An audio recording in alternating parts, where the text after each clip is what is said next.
Hello, it's Juliana here, and I wanted to personally review the Autism Barbie and just give some of my own experiences being on the autism spectrum.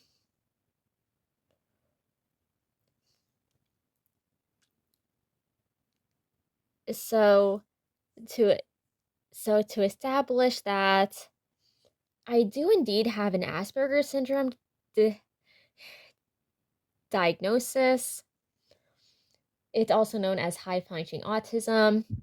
So while my autism, where it is on the spectrum, is much more like low support needs than where this doll is. I still am a woman on the autism spectrum. So, yeah, I want to talk about that.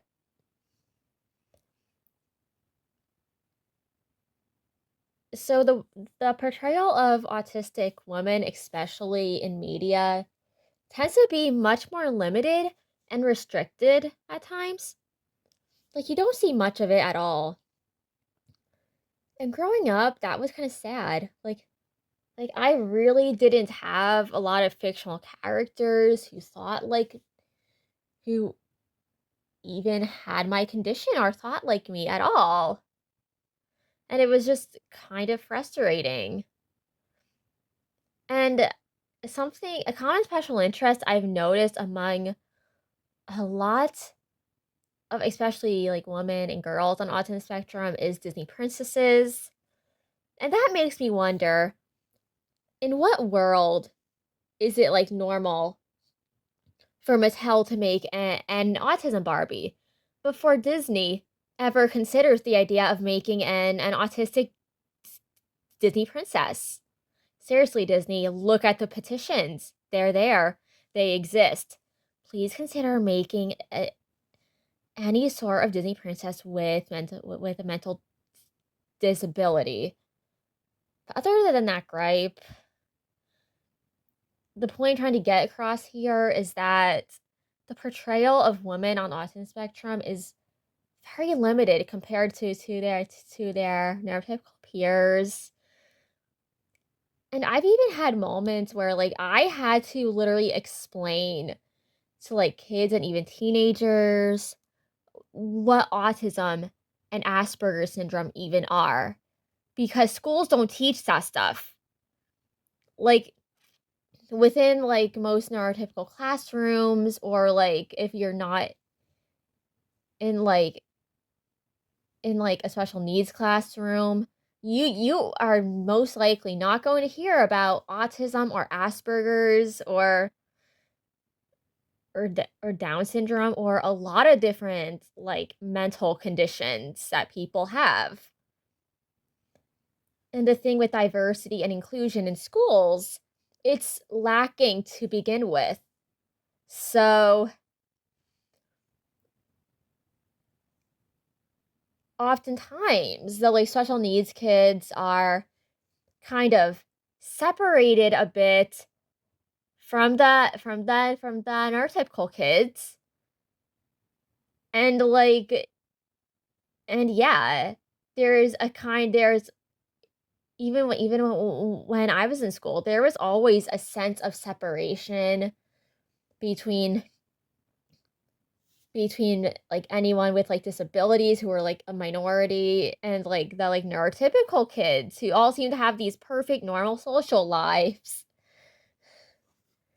which I admit I did fantasize about having a normal social life as a kid for a long time because I hated how like I would get like socially neglected by my neurotypical peers and get really lonely. And yeah,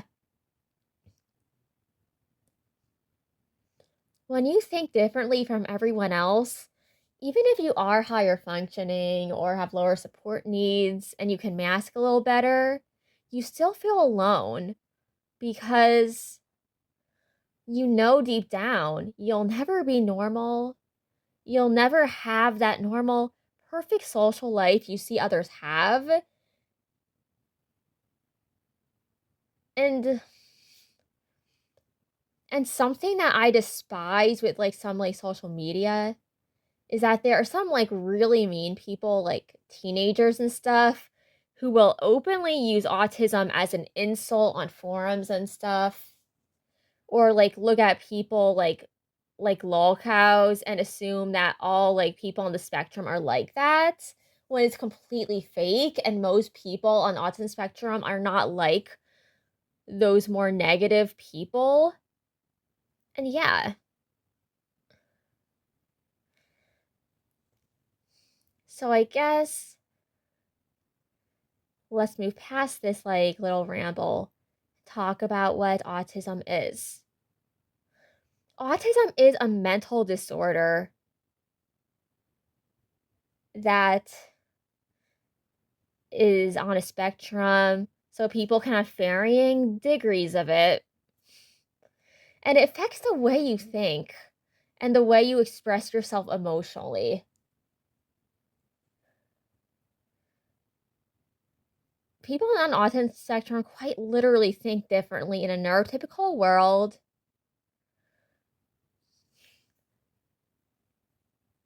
They tend to be a bit more literal, maybe a bit more childlike when it comes to stuff like emotional intelligence.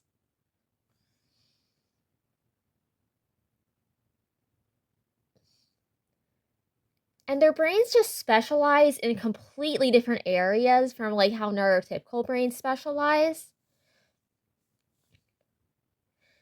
So autistic people may have more extreme sensory needs. They may have really extreme special interests. And I'll be honest, like, even my own special interests kind of help keep me sane. I'm sure we all know what my special interests are, what my comfort items are, just from, like, even watching the channel at all. But yeah, they're my girls, there's my little NNV. They're my babies, they're my doll daughters. And one of their biggest roles in my collection is they're my personal comfort items. I have a special bag where I carry these dolls in everywhere I go. They don't leave my side. Even whenever I, like, can't sleep and need to relax a little, I just hug them and hold them and, like, brush their hair and stuff. And they're, like, really comforting and special for me. So their role in my collection is something that really cannot be understated. They're my girls, they're my babies, they're my doll daughters, they're my everything, I guess. But yeah, that is what a special interest means to a lot of autistic people. It means everything to that person. It means something deeper than what their like neurotypical peers can comprehend it as being. And while it may look like an obsession, a hyperfixation is something that is completely different, something that helps keep them sane and happy in life. And yeah, so where this Barbie is on the spectrum, clearly from the insulator headphones and the fidget spinner, she's higher support needs, or in like the older functioning labels would be like a little bit more more low functioning.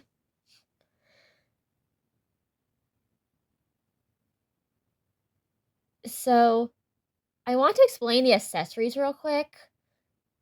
So for a lot of autistic people on this, especially those who aren't as high functioning,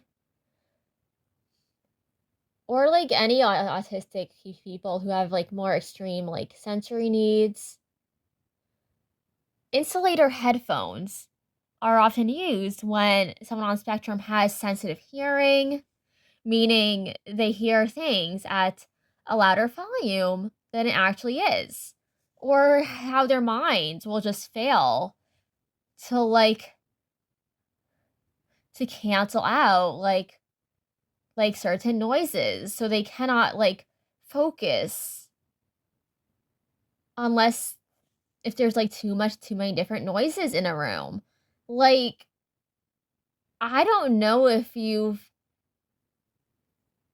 a very common example is that even in my own life, I will feel annoyed just by being in public restaurants because there's so many people talking at once. There's loud music blaring, and it's just overwhelming, and it feels like sensory hell to me. And this also brings us back to Twyla's episode in Monster High G3, where where she's introduced, where she politely asks the other like people in the library to turn the music down because it's literally overwhelming her and giving her sensory overload. But yeah, insulator headphones are often used to kind of help with sensory overload, to kind of make external noises a bit more tolerable and less overwhelming. And yeah, that's the purpose the insulator headphones kind of serve. And for the fidget spinner, any autistic person's fidget item will differ from person to person, as people have special interests in different things. People have different comfort items. So a fidget spinner, with the autism community, tends to be more of a sensory item.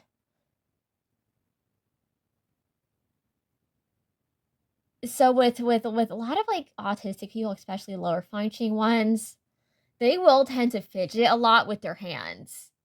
Like their hands will always have to be moving, or they'll always have to be doing something with their hands. And well, with a fidget spinner, before a bunch of neurotypical kids started getting them and doing tricks with them, and it became kind of known for that.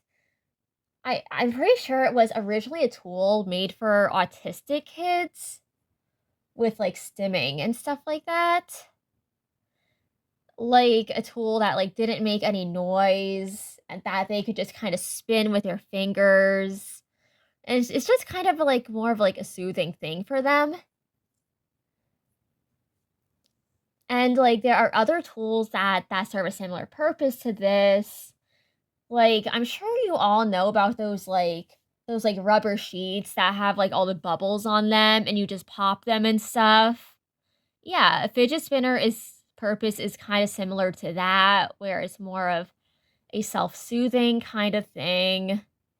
It's combined with a sort of comfort item or something. Just something for the person to have and hold and do something with their hands with that is nice and durable like that. And really quiet and non-disruptive.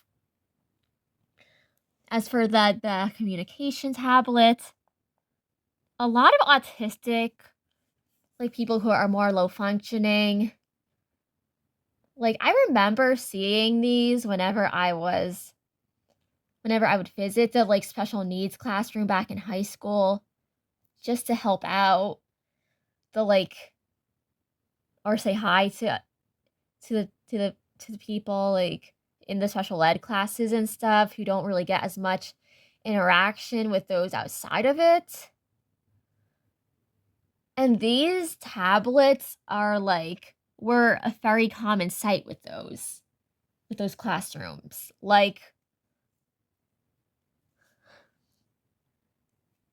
So normally they would have the autistic person's schedule on them, as well as other apps, including ones where they could pick whatever emotion they're feeling and tap on it on the screen and communicate with the person helping them how they're feeling at the moment. Especially for anyone on the spectrum who is nonverbal. These are essential for nonverbal autistic people. So all these items, while they may look a little bit stereotypical to the non-autistic person, they do indeed serve big purposes in the lives of many autistic people. And yeah.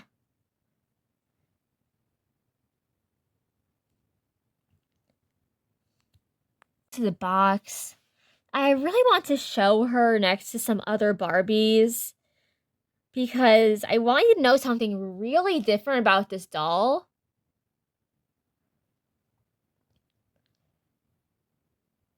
I mean, other than her articulation being a bit more limited compared to Made to Move Barbie, as she is fashionista Barbie, normally they don't have as much articulation as that.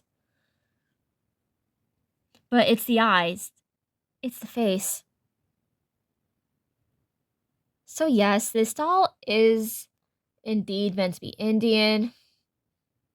So she is definitely a completely different race from the other Barbies they have in here, but if you notice, she is not looking directly at the camera like the others are. Like, you can zoom in on these other Barbies' faces and they'll be staring right at you. But this doll doesn't do that because a lot of autistic people do have trouble making eye contact. And sometimes it's a little bit uncomfortable for them, or they don't think to do it a lot of the time. So yeah, a lot of autistic people do struggle to make eye contact. So yes, this doll is not making eye contact, and her gaze is very, very specific with that. So I just wanted to clarify that no, her eyes are not wonky. They are meant to have an indirect gaze. They are meant to not be making eye contact. And articulation wise, whenever we get her out of the box, I'll go more into this, but she does have like that type of arms that are commonly found on older Barbie fashionista dolls, I think. But unfortunately, she does not have knee articulation to match that. But yeah, I guess they had a budget with her. Anyways, going into the box, there is her art, and yeah, it's pretty, it's nice. It's like your usual Barbie art. And even in the art, you can tell she's more focused on the fidget spinner than looking at the camera. Which, yeah, that makes a lot of sense. And this doll was made with like the support of the Autistic Self-Advocacy Network, which is a much better organization than Autism Speaks. So yeah, actual autistic people helped with like with the consulting for this doll and all that.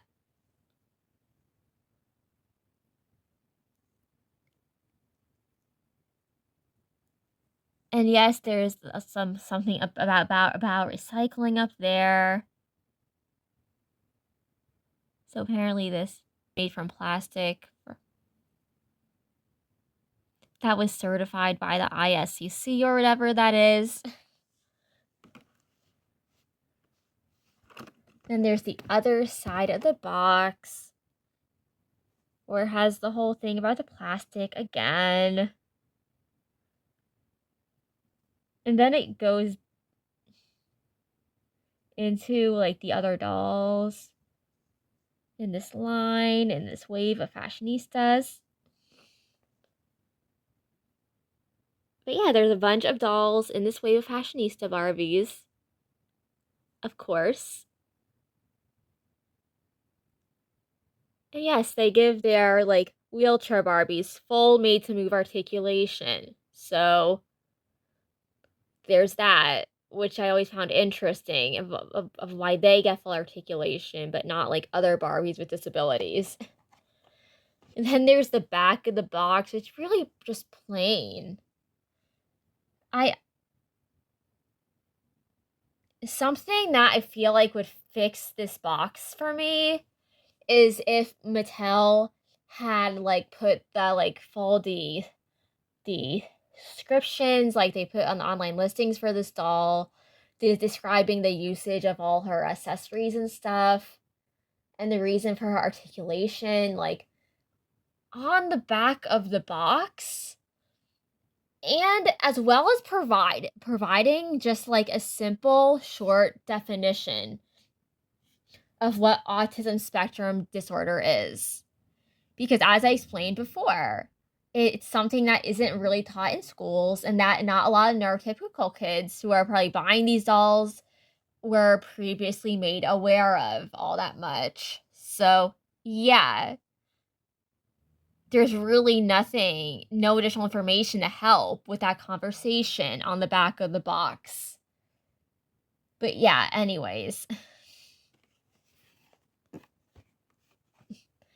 let's get this Barbie out of the box so I could give my full reaction and give my like thoughts on her. Okay, so we're back for the second part of this review. So show her barcode. There is the barcode if you are looking for this doll. But enough with looking at the box. Let's move that aside and take a look at her as she is, as she comes. So one of the first things we did whenever taking her out was remove the little plastic tag that was keeping, or band that was keeping the insulator headphones attached to her head, which the hair is really nice. It's really soft. Definitely Saran. Even if the cut is like a little bit like choppier than the kind of cut that you normally find on like the Barbie Looks dolls or ones for a little bit higher price point. But yeah, there's her hair compared to other Barbies that I have.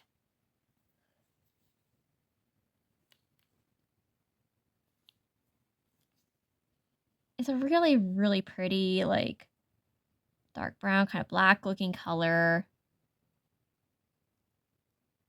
But yeah, her hair's pretty. And yeah, she has that full Barbie neck articulation. So there's no issue with that. And the hair's straight too, so it's really easy to work with. Or to even just pet if you want to. I know I am not the only person who pets doll hair in their free time. So yeah. As for her makeup, it's really, really simple.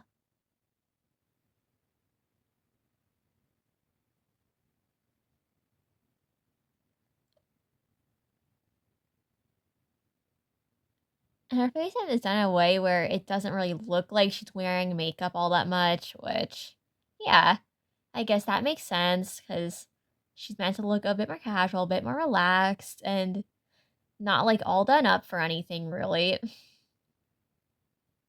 She has a she has a pretty big smile. And of course there's the indirect gaze, which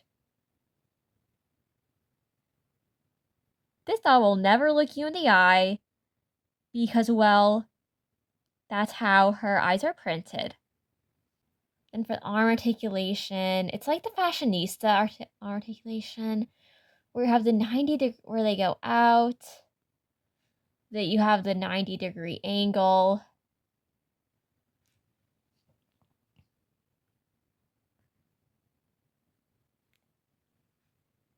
And the wrists have like the usual like kind of looseness of like made to move wrist joints to pretty much. And the reason she has articulated arms like wrists is to like so she can like stim and stuff. So stimming is something some autistic people do whenever they like need to like move their hands all the time. It's one of those things that like especially as kids, a lot of neurotypical kids just will not understand. Like a common example of this is how some autistic kids are like always moving their hands around or like flapping their hands whenever they're like excited or whenever they're feeling certain emotions. that is an example of stimming. But yeah, this doll can stim if you don't want to, like, rebody her and all that, which is definitely cool for people getting this doll just to have an autistic Barbie. And something that I like about the tablet is, like, it has a handle so she can hold it. It's a pink tablet.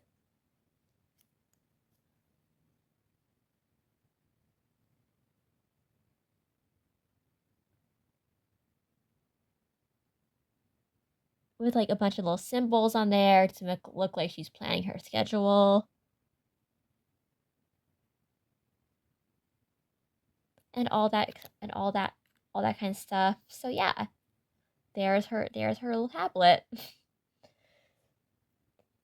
And as you can tell, it's not really like the I know a lot of people associate tablets with like stuff like play or like video games on them, but like for autistic people, their communication tablets are mostly used for communication, as I mentioned before. So they play a big role in their everyday life. And the fidget spinner, the ring is from what I can tell,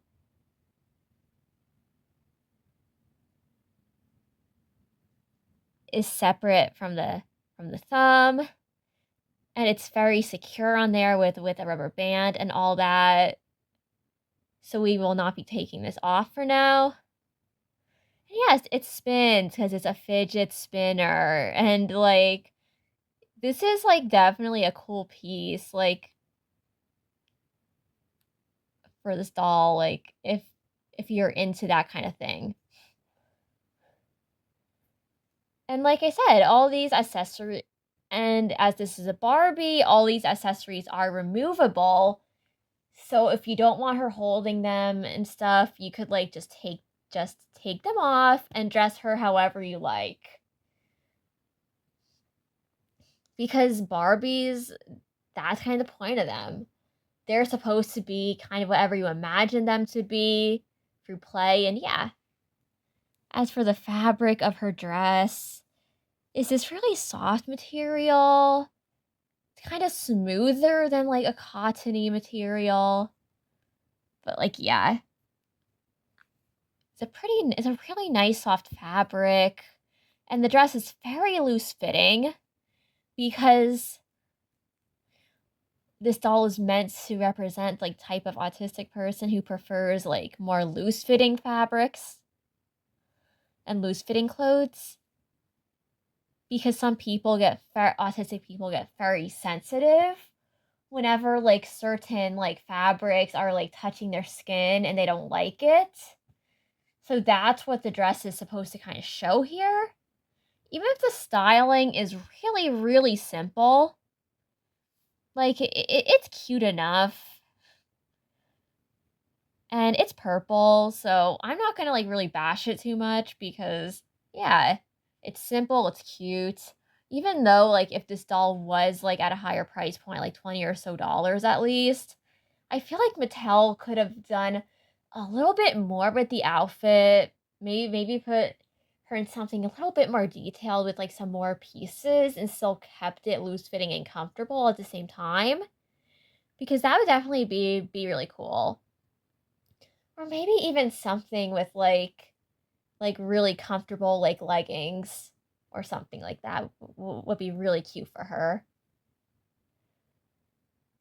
But yeah, it's really meant to give more casual vibes, nothing fancy like that.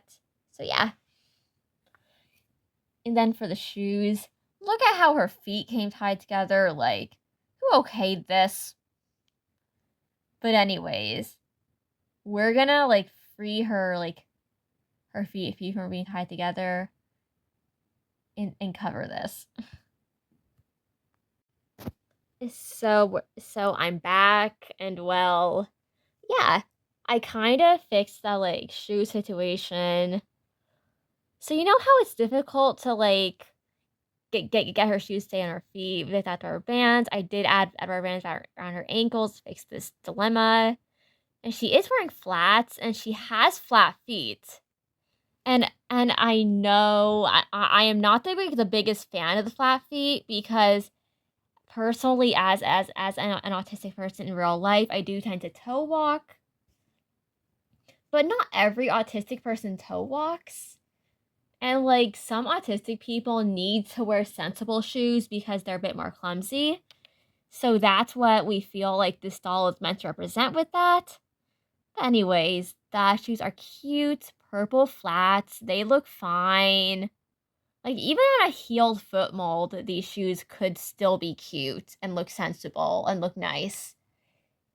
So I really do not have a problem with the shoes at all. And in fact, I really like the like shade of purple like she's wearing for most part. It's really nice and soft and gentle and just really beautiful to look at. Then again, they're my comfort dolls, so maybe I'm biased towards the purple, but yeah.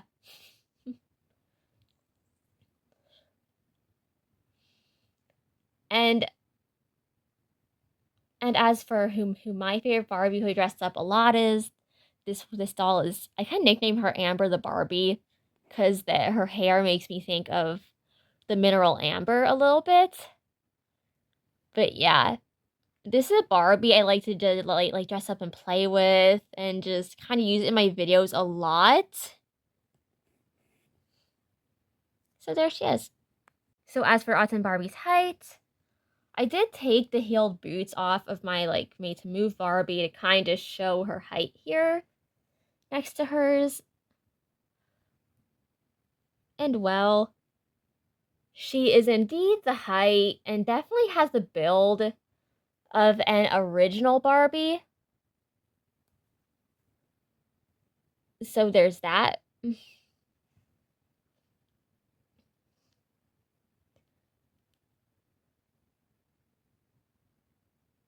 And I feel a little embarrassed about this, but I do not have a made to move body match for her yet. Like I tried looking it up, doing some Google searches on it, and I couldn't find any specific like made to move body matches mentioned for her.